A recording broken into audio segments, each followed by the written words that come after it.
I can now understand why, in World War II, when our soldiers were jumping out of planes, why they were shouting, Geronimo. There's one hell of a guy.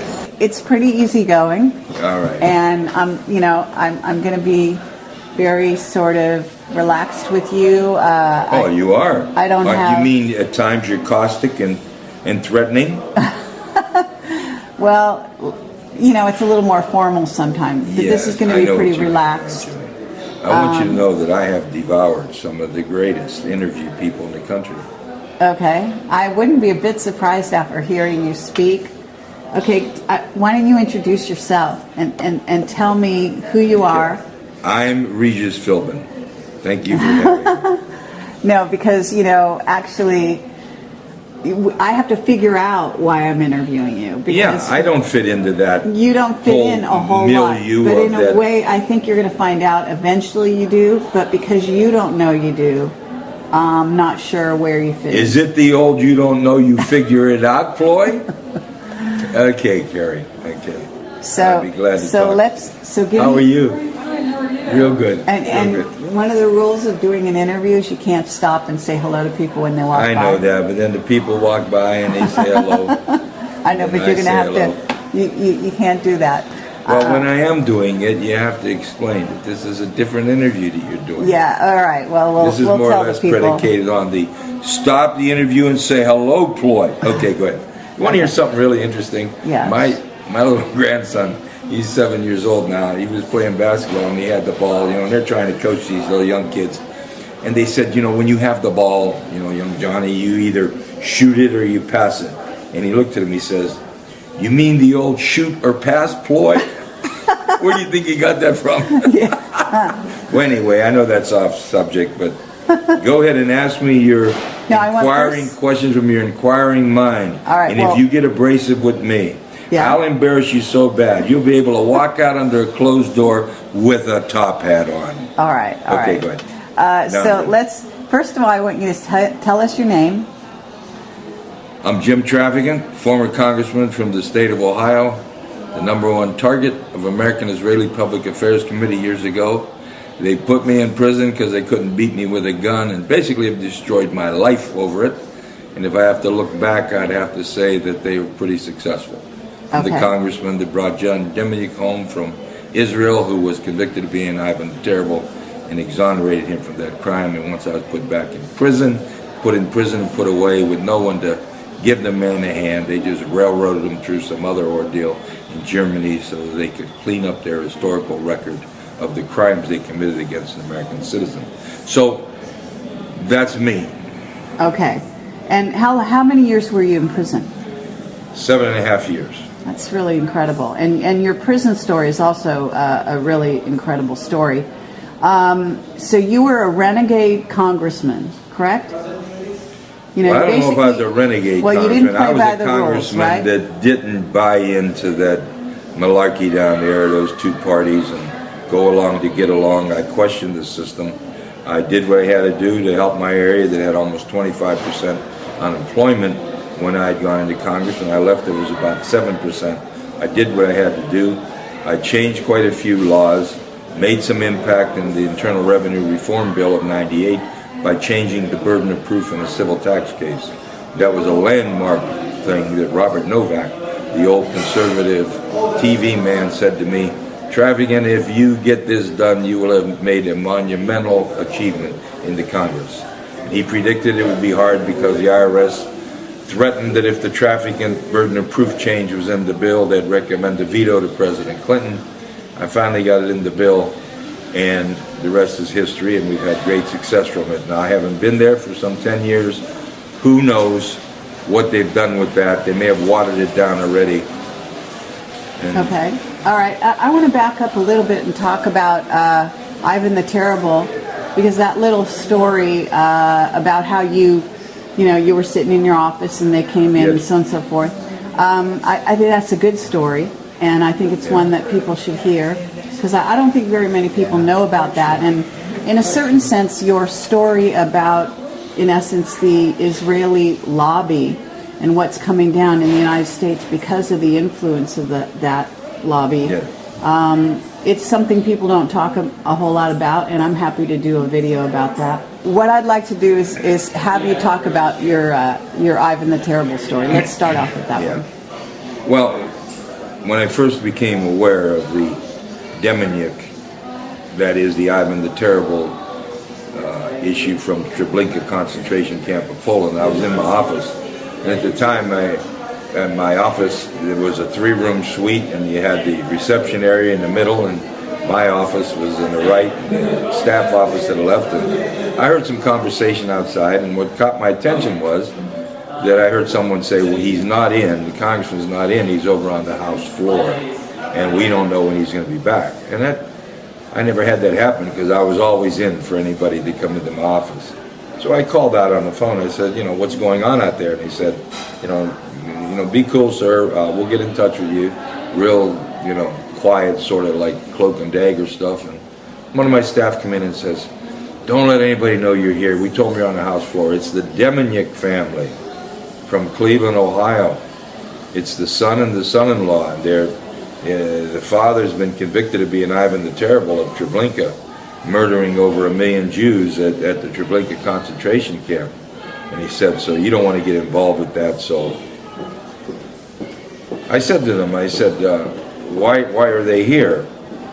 And he said, well, they said they've been to all of their congressmen, and they've been to every Congress office in the United States of America, and every senator's office. So they went to their own congressmen from the Cleveland area, they went to the 2 Ohio senators, but in addition they went to every office. And when they went to every office, they wouldn't even get past the door. And they said, and then I could hear them saying this, we didn't want to come in here and talk to Jim. We know the government hates Jim. Because I had defeated the Justice Department in a RICO trial in 1983 and had a bullseye on my back from day one. So the bottom line is, they said, we have nowhere to turn. We know that Jim's a stand-up guy. We want at least somebody to listen to us. Say, we never had a parking ticket. We can't talk to our elected representative. So I called in my chief of staff at the time, and I said, send him in. And he said this almost word for word. He said, if you meet with these 2 people, he said, when the press is done with you, you'll never be a congressman again. You'll lose your seat over this. And I was one of the most popular congressmen in the country. In 1 year led the entire Congress, 435 in total votes, with an opponent. I received more votes than 5 U.S. senators that run statewide. He said, you'll lose your seat over this. I said, send them in. When they come in, one thing the press didn't say was the first thing I said to them. They introduced himself, John Demonic Jr. and Ed Nishnik, the son-in-law. I said, my pleasure to meet you. I believe your congressman should have received you, and I believe that every American should be able to talk to their elected leaders when they have a problem.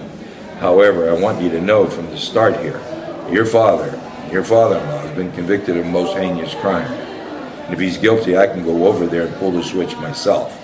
So, tell me your situation. They basically brought forward the fact that they believe their father was innocent, strongly innocent, and they had some information there that could support that to those ends. I decided to go ahead and look into the Demonic matter on the strength of this family, whom everybody had just thrown aside, hoping that, either validate the fact of what occurred in the courtroom or pursue the matter to at least satisfy that this family received some access and justice from their own government. At that point, one newspaper article said, Traficant supports Nazi mass murder.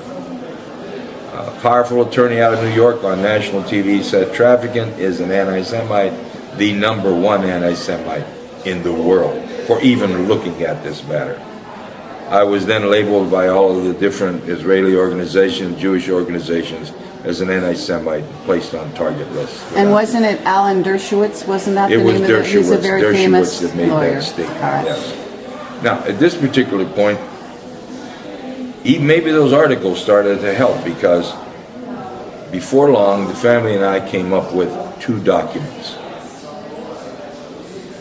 And these documents were interviews that our government agents from the Office of Special Investigation made over in Berlin, Germany, with one former SS Nazi guard, Otto Horn.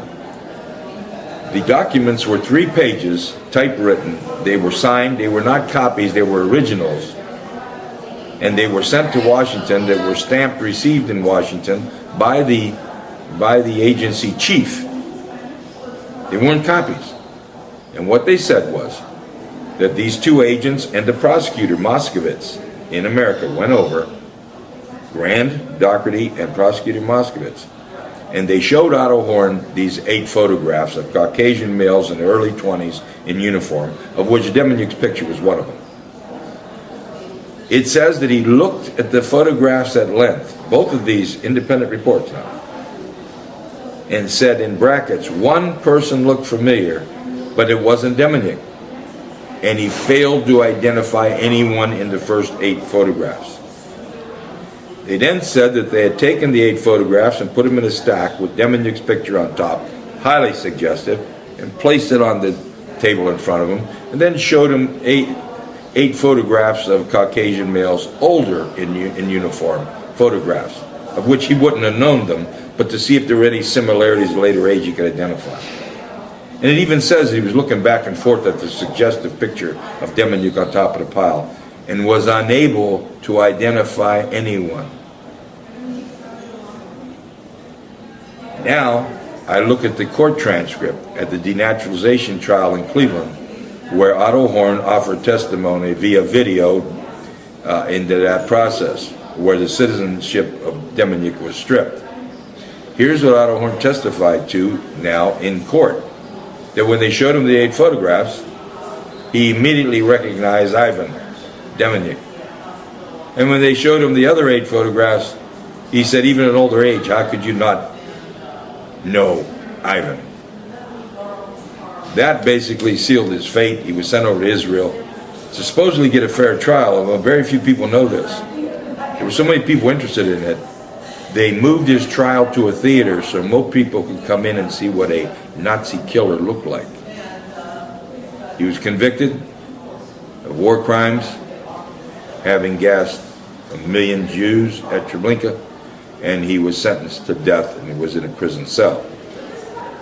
Well, when I got those 2 documents, it was evident to me that our government had suborned perjury, violated the civil rights and human rights of an individual beyond reason, and had basically committed murder, attempted murder. This man was going to be put to death for an act of which he was innocent. So I immediately initiated an investigation through Freedom of Information Act requests, FOIAs. And whenever anybody got them to government said Traficant, they'd throw them in wastebasket.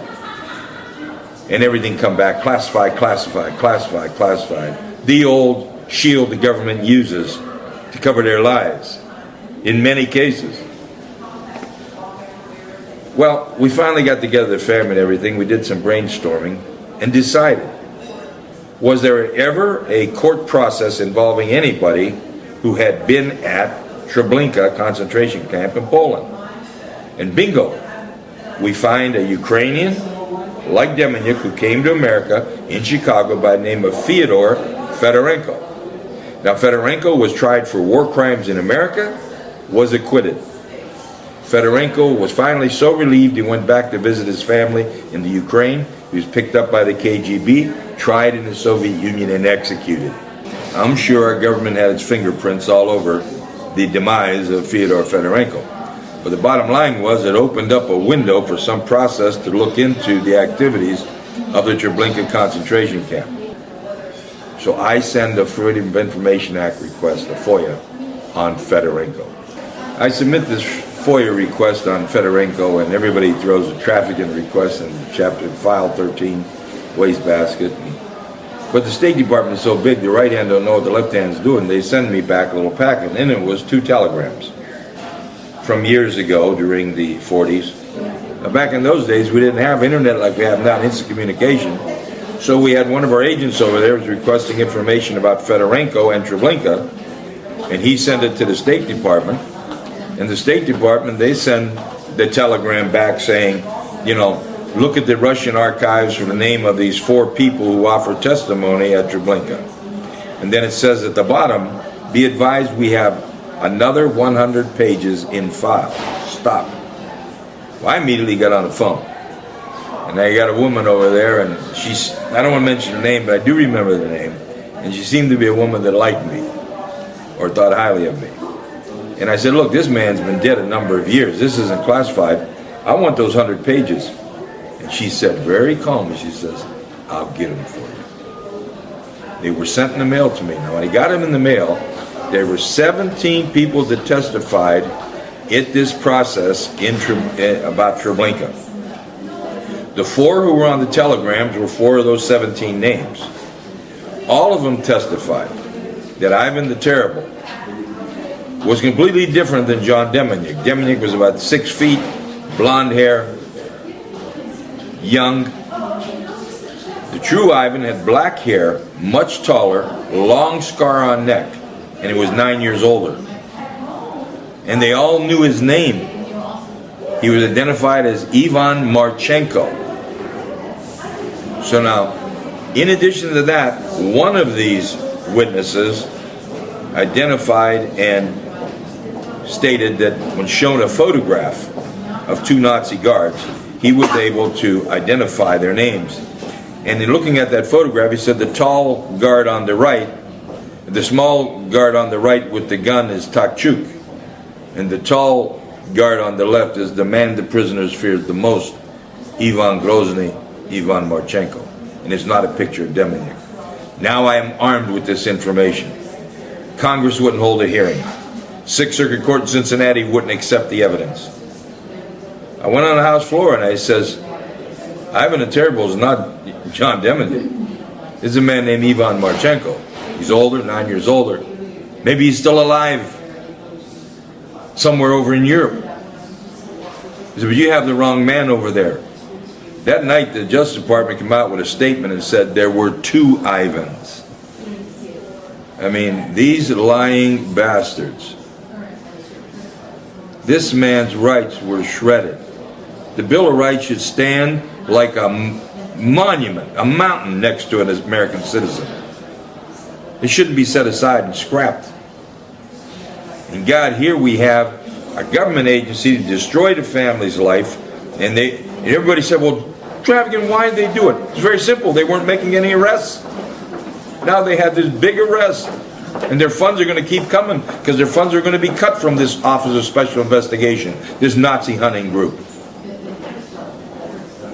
So all this evidence was sent over to Israel. So the family asked me to go over to Israel with him. And I went to Israel at my own expense. When I got there, it was sort of like a rock star. Everybody knew who I was.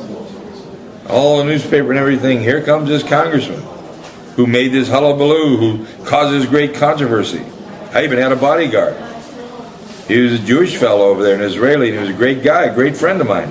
And he even said to me, I followed this thing. He says, I don't think he's Ivan either. I said, I know he's not Ivan. So to make a long story short, while I'm there, I get a call that Brian Gumbel would like to interview me on a Today Show. And I had a t-shirt on like I have now. And I just got up. And I go outside and they do this interview and I'm outside.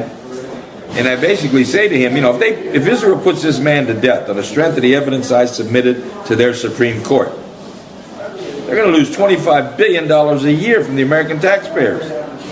He said, what do you mean?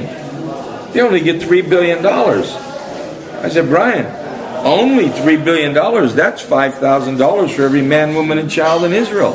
And that's only one of the 13 appropriation spending bills. I said, when you look at loans converted to grants, economic assistance, military assistance, trade compacts, I say they get in excess of $20 billion every year. Thank you, Congressman. Thank you, Congressman. That night, in my room in Jerusalem, my hotel room, I got a call from the Israeli Supreme Court. It said John Demjanjuk would be released and delivered to me at the Tel Aviv airport the following day. He came to that airport. amidst a lot of opposition, people chanting and demanding that he stay. And there's only 2 times I can ever recall saying I'm a congressman. I told the captain of that plane, I'm a U.S. congressman, I'm here to take Irish citizen home. And they have put me in the first row, first class with him. He wouldn't leave my side.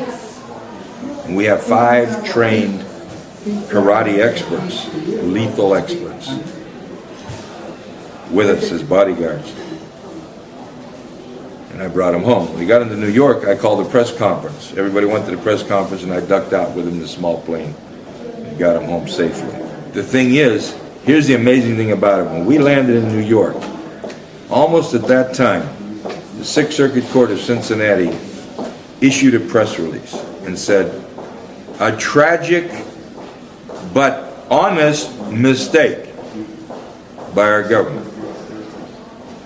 None of those criminals in the Justice Department were ever even investigated. They wouldn't let an innocent man die. Suborned perjury, violated civil rights at the maximum level. But it was an honest mistake. And the evidence we got came from the Justice Department. They had that evidence. Right. The bottom line is, and it taught everybody a lesson. Now, as soon as I was convicted of a crime in 2002, they took Deminick back on another charge. Israel wouldn't even charge him. They didn't want any controversy, so they arranged for it to go to Germany. They convicted him of some charge, and he's now died over there, natural death. Because they're trying to clean up the historical aspects of what they did, and how they suborned perjury, how they destroyed an American and just threw him aside like a piece of meat. Who's he? He's just an auto worker from Cleveland. He's just some hunky from Cleveland. What has happened to us? And I said on the House floor, and I say it now, when does sensitivity be a reason for waiving the Bill of Rights? When does a case become so sensitive that an American's rights are abrogated? That certainly, like my staff had told me, you meet with this family and you're gone. Because I already was very much a targeted individual. I was targeted from day one by Israel because I didn't accept their money. I told them, you keep your money, I'll keep my vote. Oh, right. They tried to bribe you, right? When I was a candidate, yes. So, what happened? How did you get framed at that point? You got thrown in jail and framed. Well, there were 7 people that testified that they bribed me. All 7 of them were guilty of big crimes, and all of their crimes were exonerated by saying they bribed me. 4 of them have since recanted. However, the 2 big national TV charges against me, both were dropped and never brought to trial because both of the individuals involved admitted that they were pressured to lie. So their cases were dropped from the trial. Sorry. Hold on one sec. That makes it a real interview. Yeah. Makes it a real live interview, isn't it? Yeah, it is. People here in the background. So right. The bottom line is, look, and I thought about it. They moved real fast. And what were the real factors involved? Because now even the legal experts are saying, how could a man be convicted of crimes with not one piece of physical evidence? In other words, everything anybody said, they couldn't prove that they did anything with me. The government said they made no tapes. Imagine this, no tape recordings. People said that they bribed me. They couldn't even show a phone record where I talked to them. Hear me. And this is the only chink in the armor that they have. I tricked one of their young agents because they didn't give me anybody to cross-examine. But the young agent had said he took the documents to Quantico for testing. And when I cross-examined them, I said, how long were you in the employ of the FBI when you delivered those documents? He said 3 weeks. So in other words, he knew nothing about the case. They were afraid to put anybody on that witness stand that I could cross-examine. The judge from the previous trial said, Traficant's crazy like a fox. Be careful. Careful the witnesses you put before him. He was a born attorney. Born, even though I was an attorney. He says he'll impeach your witnesses in a heartbeat. I know that's what you said because I had a whistleblower send me a 302. And you could read between the lines because that 302 is when the FBI meets with somebody. Well, they went and met with the judge about my style, no less. They got my first trial transcripts and put them in the office of the new judge and were studying my style. Can you believe this? Then they passed a new rule in Ohio, and I was tried by a jury from the northern and western part of the state. No one from my congressional district was eligible to serve on the jury. Imagine that. And the Sixth Circuit Court upheld it. Well, naturally, I embarrassed them in the Deminick case. But now, having said that, this young FBI agent, I said to him, how many fingerprints, because the newspapers had fingerprints and tapes and all this evidence. I said, how many fingerprints were on those 1,100 documents? He said, none. He's reading a report. I said, how many partial prints were there? None. How many latent prints, if any suspicious prints from the forensic experts? None. And here's where I tricked them. I said, did you take the audio tapes or did somebody else take the audio tapes? He said, what audio tapes? There were no audio tapes. Now watch this. I said, who told you there were no audio tapes made of me in a 6-year investigation costing $15 million with over 250 federal agents on and about the time that the World Trade Center and the Pentagon were under attack? He said, the prosecutor. I said, is he here in the room? He said, yes. I said, point to him and describe what he's wearing. Now, whistleblowers have told me, and I can't prove it, they burned boxes of tapes. They had no evidence. When did you ever hear of a crime like this? You have a congressman. They didn't make any tapes on him. 6-year investigation. Now, experts around the country are saying this is a great travesty. And because his politics and the phenomenon of this man, they had to get rid of him for whatever reason. And this was an orchestrated case of maljustice second to none. But when you have a total press, a unanimity against you, and you're out there all by yourself, it's tough. And it is tough to prevail. They had a jury there. There's no way. Jesus Christ couldn't have won that jury. Couldn't have won that trial. Okay, so, but you went down for how many years? I was sentenced for 8.5 years. I did 7.5 years. And some of that you chose to be in the hole, as you call it. Well, in the first place where I was, in the first prison, there was about 50% illegal immigrants. And I was a congressman that passed on the House floor, although the Senate never approved it. I passed a bill on the House floor, an amendment, that would take 10,000 of our soldiers overseas that were going to dinner in Tokyo and theater in Italy and for lunch in France, spending their money overseas, to be brought back home and put on our borders and stop illegal immigration. And one of the counselors there said to me, he said, he will never admit this. He said, actually, just like this, my mother's your biggest fan. She watched you all the time. She just loves you. He says, and I want to give you a heads up. The reason you're put here, 50% of these people are illegal immigrants. He said, watch yourself. They want you to get hurt. Watch yourself. Well, I was sleeping with one eye open, so one of the first things I did is I orchestrated some situations where they had to put me in a hole, separate me. And I did it months, 6-7 months in a hole. Incredible. Yeah. Then I went to a penitentiary where I stayed for a little while in the hold, and I was shipped to what they call Gladiator School in upstate New York, very, very dangerous place. And it was up there where I met the son of John Gotti, and John Gotti asked to meet with me, and John Gotti said, don't take any medication. This is the son that you're here seeing about on TV. He said, my dad, John Gotti, the Dapper Dan, he said he come to prison, Dapper Don, and he said, 23 months later, Jim, he said his jaw rotted and fell off his face when he died. He said, now, that was pretty accelerated. He said, don't take medication. Amazing thing about it, Kerry, is about a week or two after that, I get a call from the medical department. I go down and they said, I have a corkscrew aorta. so twisted, they labeled it corkscrew. And they said I could die any minute. Yeah. And they wanted to give me medication. I said, when did you discover this corkscrew aorta? Because I was an athlete, University of Pittsburgh, and ball player and all that. And I had all kind of medical records. No one ever said anything. He said, well, when you come in, we took an x-ray. I said, that's 6 months ago, and you're telling me I have a corkscrew aorta now?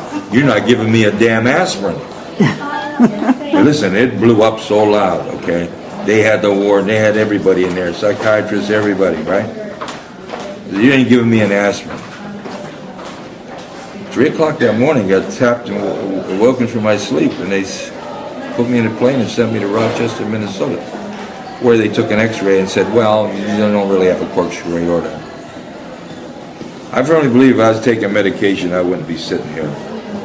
I'd be dead now. I agree with you. And they never expected me, I think, to survive that prison sentence. Right. I did more time than people who were murderers, Yeah. okay? And in tough places. I didn't go to country clubs like some of the other politicians. But the bottom line is this. I did survive. And they're still concerned about my voice. Right. Because I was getting and developing a hell of a following. Because people trusted me. Mm-hmm. And when I come out for Deminic and brought a man home from death row, my credibility was through the roof. Mm-hmm. And I learned quite a bit. And I honestly believe that one of the reasons they moved so fast, because I didn't think they wanted to when I looked at the way they were proceeding. They weren't really ready to do it. They were just loading up to get me, right? Because I believe I was starting to get information about 911. You see, the speech I made on the House floor infuriated the Congress. I said, Congress has got to look in the mirror. Congress is the cause of this terrorist strike. I says, our one-sided, unobjective handling of the Middle East has made enemies, and they're now sending back to us some of the violence to give us a taste for our involvement over there. We've been one-sided over in the Mideast. We haven't been fair, and we've brought this upon ourselves. Oh, they were furious at my statement. Next thing you know, bang, headlines, Traficant, this and this, and my voice basically taken away, and I'm, busy, meeting the challenge again of the United States Justice Department. But I'm very proud of one thing. In 1983, there is an American who stood up against the Justice Department. And the only American in history to ever defeat the Justice Department in a RICO trial, pro se, without being an attorney, full jury verdict, is Jim Traficant. I'm damn proud of it. Because, see, it's our country, not these bastards in Washington. And the last thing I want to say to you, and I said this to a lot of people, and they maybe don't believe it. When I was elected to Congress, I didn't like Congress. I didn't trust Congress. I never did. Didn't trust government. Okay? And each day I was in Congress, it reaffirmed my position. Those people are scared of their shadow. To go along, get along, their main job is to get reelected. And no one's going to rock the boat. No one's going to be a Jim Traficant, because you learn not to be. And I think that's the main thing about it, that I was able to stand there. I mean, my life has been ruined, and they go back to my family after and threaten to indict my wife and my daughter, so she surrenders most of the little pension that I had. I mean, they completely destroyed me. But you know what? I'm still alive, and they could all go to hell, and they better be careful. Lightning can strike. Okay, tell me one thing. I'm not telling you anymore. I'm sick and tired. Tell me one thing, and that is, what's your next move? Do you have your next move planned? I have a book out, America's Last Minute Man, and no bookstore will take it. Well, I'll take it. And my publisher was here, and he only had 8 with him, but he's all right. I'll put it on our online he's store. out of New York. America's Last Minute Man. I'll make you a bestseller. Okay, America's Last Minute Man. All right, you send me a You got to give me link. your card, yeah. Send me a link, and we'll put it on our site. People will buy it, because I can guarantee you after this interview they'll be interested. Okay, and but now I'm doing a book. I'm about halfway through, because that's just a compilation of my little 1-minute speeches. All right. And I gave one in there about Lorena Bobbitt. But let me give you a little one now that might be in line with something might concern you. because everybody here is talking about the CIA, the dreaded CIA. Right. And I made a small speech, because they didn't like giving me time. They didn't know what I was going to say. Believe me. Mm-hmm. So it was a debate on the budget for the CIA. And the speech I made became a television ad for CNN and a full-page ad for CNN in the Los Angeles Times. Now you go back in the archives and look it up, and you'll see a full page with the big dome and this small little speech made by Jim Traficant, Democrat, Ohio. Here's what it said. We learned about Saddam Hussein's invasion of Kuwait on CNN. We learned about the collapse of the Berlin Wall on CNN. We learned about the implosion of the Soviet Union on CNN. Why do we need the CIA? Let's fire the CIA and hire CNN. Now everybody's making all these fancy speeches, right? This thing resonated like a shockwave around the country because it got people thinking. It looked funny, but look, listen to this. Here's all this big billion-dollar apparatus. They don't know the Soviet Union is going to fall apart. They don't know that Saddam Hussein is going to invade Kuwait. They don't know the Berlin Wall is collapsing. The turmoil in those countries. No reports. Yeah, but that's no reports. You know that's a facade because half the time they're causing it. Yeah. They're planning it. There's no doubt about it. Listen, but the CIA is a bunch of bungling damn idiots. Traficant is the one that brought forward the fact that they were dropping the leaflets in Nicaragua teaching people how to kill. They said nonsense. Traficant's un-American. Then Traficant said, you, the CIA, have mined the harbors of Nicaragua down there. No truth to it, no truth at all. Then documents were found that said they did. Oh, okay. Thank you. Yeah. And Traficant is the one that said, you're lying about Pan Am 103 because I got that confidential report. And that is what happened to 103. They know it. And I honestly God think that I was separated at that time prematurely. They wanted to get me, but I don't think they'd have moved on me so fast if it weren't for 911. They knew, because I'm sure they had my phone tapped all those years. Right. All my phones. That I started to get calls about 911, and I didn't mention what they were, and I didn't mention the names, because I can't verify. But I was starting to get information on very powerful people who were involved and made millions of dollars on illegal arms sales to terrorist nations such as Al-Qaeda and others. Sure. We armed them. They got those weapons from America. Right. And they came from, and there's people that made millions of dollars. And the amazing thing about it, the only thing I will say is this. I found it amazing that shortly after I was in prison, not too much long, some of these people end up resigning and leaving the service that they've been involved for a long time. But they covered up an awful lot of crimes. Our CIA has got us involved in things, and it's ridiculous. They're a bunch of bungling nincompoops, quite frankly. And I think that their actions, and my statement on the Mideast was exactly it. We've taken sides over there so much, the Arab community hates us, and they're starting to, how else can they fight? They don't have missiles. They're like the old Indians. And you know, when I was in art school, I call prison art school, I did a lot of reading, and one of the great Americans I read about was an American by the name of Geronimo. Geronimo and his little band of defiant Indians, 37 of them. Only 15 of them were warriors. He was on the run from the American cavalry, the American army, the 7th Army. And he's up in the mountains out there, somewhere in Arizona, just drinking the leached water and eating the leeches, the little lizards. There was nothing for them to eat.